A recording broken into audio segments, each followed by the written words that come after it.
All since yawa ekworo battle na gospel music. Ka gospel music no we change na especially an Igbo.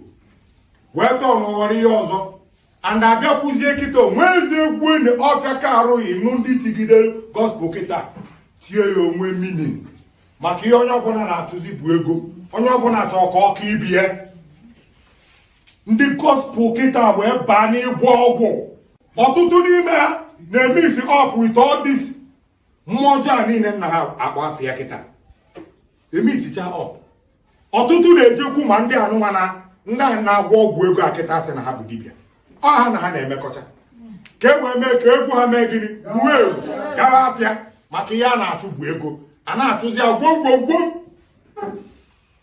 Very few people na this our generation bụ ndị ṅụrụ iyi kwudosi ike na ha ga-ementenu ịkụ ezigbote gospel music. Ọtụtụ n'ime amaghọzi ka ha kụwa hip hop, ka ha kụwa akwụna-eche enyi, ka ha kụwa egwu ogene. Sometimes ị na-anụ egwu ha ọ bụrụ egwu agwara ọgwa. This state of people na-agwa gị barụ n'ịgwọ ọgwụ ka e wee nụwa afa ha na gospel music ma ọ bụ ka e wee nụ karịwa egwu ha karịa ndị ọzọ ma ọ ka egwu ha wee baa afịa lewe. Onwe occasion ndị gospel ndị na-akụ gospel nwere most of them ya ebugodo ụzọ jee chụwa aja enweghị isi ka ndị ọzọ ga-apafọm ebe anwa ghara irute ka ya ma. I don't know whether you are following. Yes, ka ndị ọzọ ga-apafọm na the stage ghara ịpafọm ihe ya nwa ga-apafọm. Enwekwa ike ihe ọ ga-apafọm adịrọ spectacular, ihe ọ ga-apafọm enweghị isi. So ebe ahụ o jedewe dị substandard ọgwụ ya agwọpụ ka ọ ghara ịnwe onye ọzọ gafere ebe ọ bụkwa na ọ na-agwọ ka ya nwa gaa n'iru karịa ndị ọzọ nọ ka ndị ọzọ ghara ime gịnị. O nwere ka o rute ebe ahụ agwọrọ ya dete ọkpọrọ afa ofu ọ sị na afịa bụ minista Chinkụ weta ihe na ka asụbụ ya ewere anụmanụ ahụ dị sụkpọrọ ya anya kpamkpamkpamkpam sụchacha ya na ndụ. Enwere ike kịta efu ndị ya asị how did you know all these things? Maybe you are doing it. Afụgo m ife agafego m to the stage ọ ya bụ mfu eziokwu mgba nkịtị. Ị na-anụ ihe na-ekwu? Yes. Onye kwuo panti efu. Ndị gospel kịta kazi ndị na-eti egwu ụwa wee na-alụ ajọ alụrụ ala. Gone the days ọ ga-abụ ị na-ege gospel music mudu ga-echenji ọ bụrụ na ọ nwee ihe ọjọọ ị chọrọ ime isere aka. Mana kịta bụ onye na-akwago n'iko o tinye gospel music a na-akụ na generation kịta ọ na-araịmụ maka na gospel music a na-akụ kịta na-araịmụzi n'ihe ọjọọ bụ na mmadụ chọrọ ime. Somebody chọrọ ije zuo oshi o tinye gospel music na moto ọ na-akụ bunye m okemo o buru ya na-eme gịnị na-eje oshi na-apịcha egwu otu a gospel a na-akụ. Somebody anọrọ onye nụ nwaanyị abụghọ nke ya tinye gospel music ọzọ na-ekwe na enjoy gospel a ọ ụdị gospel a na-akụ kịta ka na-agba gị.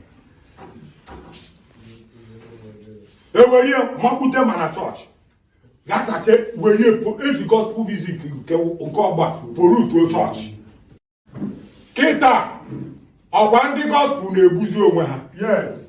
Enwere mgbe egbuwere ka egbu kpọọ gone the days ọ ga-abụ ị na-ege gospel music nne na-esi gị n'ime pụọ. Voice of the Cross chekie ndị awa kụrụ gospel mgbe gboo egwu akụrụ mgbe awa ka dị evergreen kịta compare ya with gospel a na-akụ kịta na-ewu sọsọ 2 months o mechie ga akwa anụ maka ihe ege. Mana egwu Voice of the Cross, egwu Pachiobas, egwu Okwe, egwu Oke Igwe, egwu Chika Ọkpara mgbe gboo ha ka na-egwuru kịta ka maka Prophetess Eze na Amawbia ọ ndị kụrụ gospel na-ewu ewu ka maka Ifiọra ji ekwe Eleni Nkume aka kụwa na mbọsị a ndị na-agwa gị bụ ndị kụ gospel gbogbo ga-abụ ị na-anụ egwu ha. Tinye egwu Okwe kịta evergreen ka ọ bụ, tinye egwu Pachiobas evergreen, tinye Voice of the Cross evergreen. tinye egwu ndị a kpọsịsịrị afa ha Obi Igwe. Ọrụ ndị gospel gburu Obi Igwe. Yes, ndị gospel, ndị na-akụ gospel gburu Obi Igwe. Ndị na-akụ gospel gburu Ndubuisi Kalụ. Enwekwuru ndị pụta na this our generation na-akụ decide na ha ga na-akụ egwu dị mma. Can mention just few names. I witness Ọkwara Ezema. Witness Ndubuisi Kalụ. Ọkwa ndị gospel gbu ha. Ọkwa ndị gospel gbukwa Ọkwara Ezema. Ọrụ ndị gospel mee na Tochukwu nwa dịka aha anụzi omie tata. Onye kọrọ nna m Abraham. Ole nwatụrụ eji achụ Chukwu aja. On the gospel. Ọ maka unu emegbuo m. Maka ana m akụkụ egwu. Very soon unu ga ha anụwa egwu ma ọ ga ha pụtawa. Ọrụ ndị gospel gburu ma Francis Ekwunuro.